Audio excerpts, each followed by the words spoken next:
Assalamualaikum dan salam sejahtera. Selamat datang ke channel Surat Media bersama aku Kai. Macam biasa, aku akan cerita pasal bola sepak tempatan. Dalam dunia bola sepak, nak jadi juara liga dalam satu musim biasanya agak susah. Tapi cuba bayangkan kalau ada satu kelab, satu pasukan yang boleh menjadi juara 11 musim berturut-turut. Itu yang berlaku kepada JDT di Liga Super Malaysia.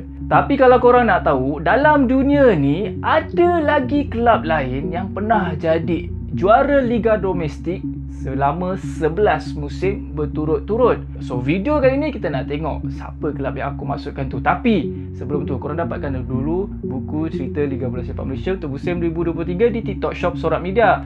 Dalam ni kita cerita semua pasal kelab-kelab yang bermain di Liga Super pada musim 2023. Daripada perjalanan dia pre-season, pertengahan season, player tak dibayar gaji, player kena buang, player kena beli. Itu semua dicatatkan oleh Jemaah Penggila Bola Sepak Malaysia di buku cerita Liga Bola Sepak Malaysia untuk musim 2023. Dapatkan di TikTok Shop Surat Media.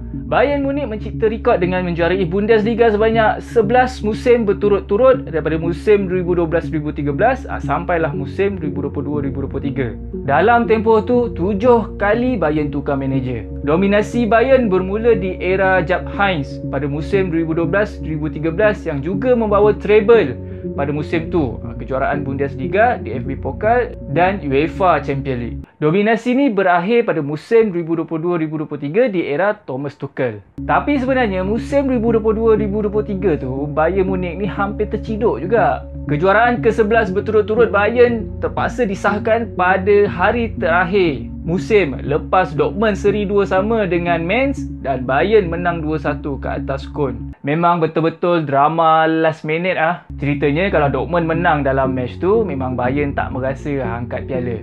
So akan berakhirlah kejuaraan berturut-turut Bayern di kejuaraan ke-10 je.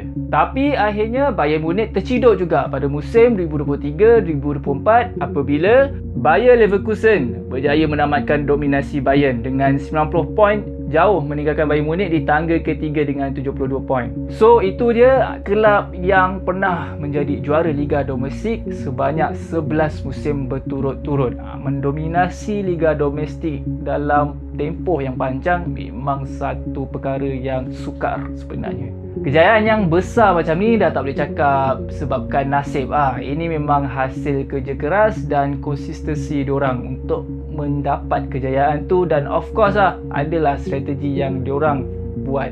Kita jumpa lagi on the next video. Assalamualaikum dan salam sejahtera. Bye bye.